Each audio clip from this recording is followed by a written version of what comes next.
If this world were mine.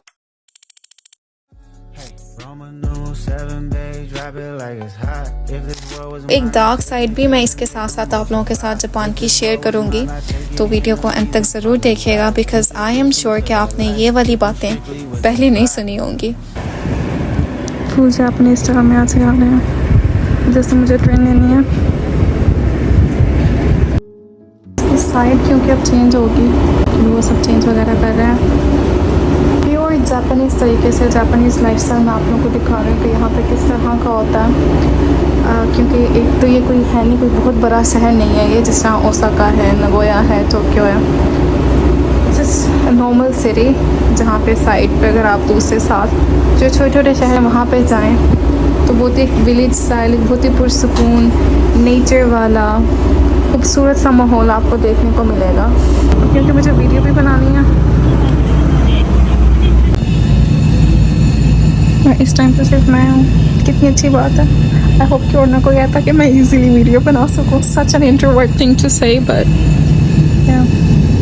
अस्सलामुअलैकुम everyone, welcome back to another day and another vlog. उम्मीद है आप सब हैरियत से होंगे। काफ़ी लंबे अरसे के बाद आई गेस कि मैं व्लॉग अपलोड कर रही हूँ और बेसिकली ये पार्ट 2 है। इसका पार्ट 1 मेरा जहाँ तक ख्याल है वो शायद मैंने 1 महीने पहले या 2-3 हफ़्ते पहले अपलोड किया होगा। तो अगर अभी तक आपने वो नहीं देखा उसको भी ज़रूर देखिएगा। उसका लिंक मैं अपने डिस्क्रिप्शन बॉक्स में शेयर कर दूँगी और इस वीडियो के एंड पे भी शेयर कर दूँगी।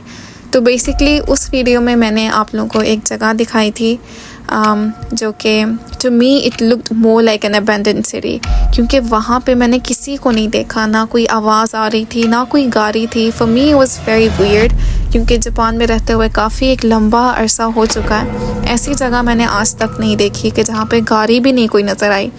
सो एक काफ़ी अजीब सी जगह थी, but still it was beautiful, क्योंकि नेचर वहाँ का बहुत खूबसूरत था।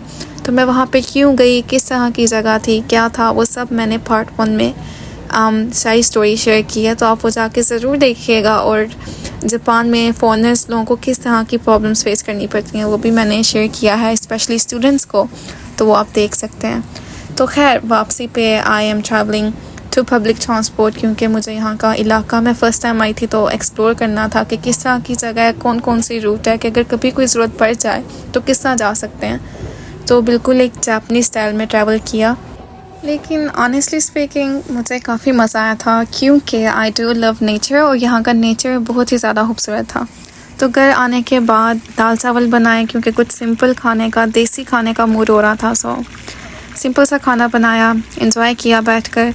और यहाँ ऐसी लाइफ है, यहाँ पे बिज़ी होता है हर कोई। ये मैं आप लोगों को बेसिकली दिखा रही हूँ कि जो लोग काम करते हैं उनका लाइफस्टाइल जापान में किस तरह का है। So it is a bit hectic, थोड़ा सा होता है। लेकिन एक डिफरेंट चीज़ यहाँ पे ये है कि यहाँ पे बहुत से लोग अकेले रहते हैं और फुल टाइम वर्कर्स होते हैं। तो उसके साथ साथ फिर घर का काम भी करना, खाना भी बनाना बहुत ज़्यादा डिफ़िकल्ट हो जाता है। तो इस चीज़ की इनकी गवर्नमेंट ने इनको काफ़ी सहूलत दी हुई है कि किसी भी ग्रोसरी स्टोर पे अगर आप जाएं, कन्वीनियंस स्टोर पे जाएं, तो वहाँ पे अच्छी क्वालिटी के रेडीमेड मील्स मिल जाते हैं। बेंतो बॉक्सेस बने होते हैं जिनको बस आराम से आपने घर आके हीट अप करना होता है एंड यू कैन एंजॉय। और कोई उसमें क्वालिटी का इशू नहीं होता, कुछ ऐसा कोई बात नहीं होती, टेस्ट भी अच्छा होता है। हमारे ईस्ट एशियन कंट्रीज़ की तरह नहीं है कि अगर हम कोई चीज़ लें तो हमें यही डर होता है कि पता नहीं कौन सा चिकन यूज़ किया है या फिर कौन सा गोश्त यूज़ हुआ हुआ है, ठीक है या नहीं है, कोई एक्सपायरी प्रोडक्ट्स तो बीच में नहीं डाल दिए हुए, क्या मसला है। यहाँ पे इस तरह का कोई इशू नहीं है, बहुत ही ईमानदार कौम है, तो इस चीज़ की इनको कोई भी टेंशन नहीं होती। तो एक डार्क साइड भी मैं इसके साथ साथ आप लोगों के साथ जापान की शेयर करूँगी, तो वीडियो को अंत तक ज़रूर देखिएगा बिकॉज़ आई एम श्योर कि आपने ये वाली बातें पहले नहीं सुनी होंगी।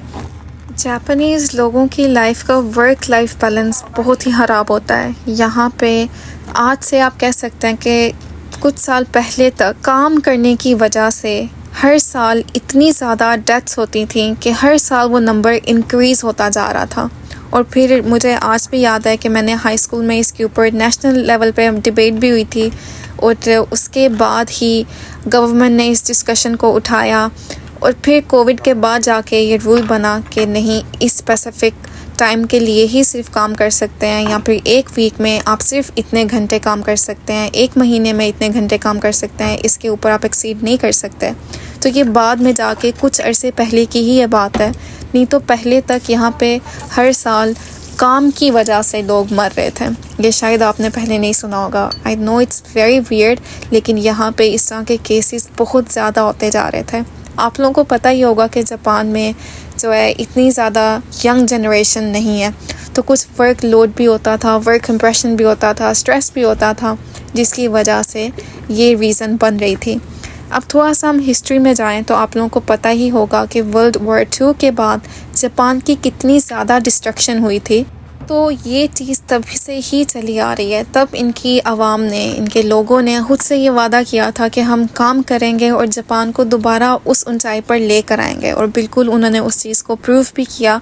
लेकिन फिर उनको उस चीज़ की इतनी ज़्यादा आदत हो गई कि यहाँ पे इन्होंने अपनी ज़िंदगी का मकसद ही काम को बना लिया था।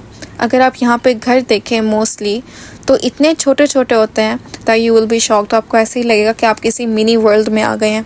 एक कमरा होगा, और पहले ऐसे ही था, ये मैं आपको बता रही हूँ वर्ल्ड वॉर 2 के बाद की स्टोरी, कि एक कमरा होता था, उसमें एक ही स्टोव रखा होता था, एक वॉशरूम होता था, क्योंकि उनको यही होता था हमने बस काम करना है। उनको ज़िंदगी में और कोई किसी चीज़ में इंटरेस्ट नहीं था। तो ये आते थे, घर पे आराम करते थे, खाना खाते थे, अगले दिन फिर से काम पे। इनकी ज़िंदगी का मकसद ही ये बन चुका था। ये अब आकर कुछ अर्सा पहले आप कह सकते हैं कि घर थोड़े से बड़े बड़े बनना शुरू हुए हैं, डिज़ाइन थोड़े से चेंज हो रहे हैं, क्योंकि यहाँ पे फॉरेनर्स भी आते हैं। इन लोगों ने भी दूसरे मुल्कों में ट्रैवल करना शुरू किया, तो फिर उस चीज़ में थोड़ा सा ये चेंज लेकर आए। नहीं तो पहले तक यहाँ पे बहुत ही अजीब माहौल था कि सिर्फ काम को ही अपना मकसद समझते थे। इतनी हद तक ये लोग ये कहते थे कि जो ज़्यादा काम करेगा उसके जन्नत में जाने के चांसेस भी ज़्यादा होंगे। मतलब काम को एक अच्छाई की तरह ये देखते थे। हेल्दी वर्क लाइफ बैलेंस होना बहुत ज़रूरी है। आप किसी भी चीज़ में खुद को इतना ज़्यादा इन्वॉल्व नहीं कर लें कि दूसरी हर चीज़ से ही आपका इंटरेस्ट ख़त्म हो जाए, वो भी एक नेगेटिविटी की तरह आपके ऊपर असर करेगी। तो यहाँ पे रात को we went for an ice cream walk as usual. आज हम ये ट्राई करेंगे, मैंगो तो ये हमारे जो घर के करीब स्टोर था, वहाँ पे एक नया फ्लेवर आया था। Wanted to try this mango flavour ice cream थी, और इसकी स्मेल बिल्कुल मैंगो की तरह की थी, और टेस्ट भी ऐसे ही था जैसे आप फ्रोज़न मैंगो खा रहे होते हैं। तो एक चीज़ मैं ज़रूर कहूँगी कि आप जापान में अगर कोई भी चीज़ लेते हैं उसके इंग्रेडिएंट्स ज़रूर चेक कर लिया करें, चॉकलेट्स के भी, आइसक्रीम के भी, क्योंकि उसमें भी कुछ ना कुछ हराम डला होता है जो कि हम मुसलमान कंज्यूम नहीं कर सकते। अदरवाइज़ अगर कोई चीज़ ऐसी नहीं है then you can easily consume that. Next day हम खुस्को गए। कुछ दिन पहले फाइनल डेस्टिनेशन देखी थी, और ये देख के मैं बैठ गई थी अगर ये ऊपर से गिर जाए तो क्या होगा।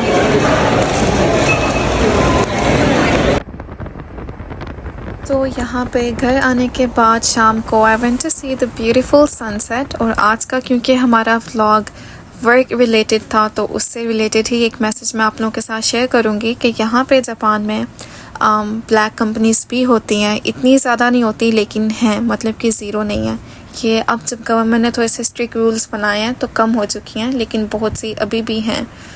एंड आई नो कि जापान में बहुत से लोग वर्क पर्पस के लिए ही आते हैं। So you have to be very careful. जब भी आप यहाँ पे आ रहे हैं, आपको बहुत ध्यान से पूरी रिसर्च करके आना चाहिए, ताकि आप ठीक कंपनी को चूज़ कर सकें, अच्छी जगह पे काम कर सकें। क्योंकि बहुत सी जगहें ऐसी भी होती हैं जहाँ पे आप ओवर वर्क करते हैं लेकिन उसके पैसे आपको नहीं मिलते।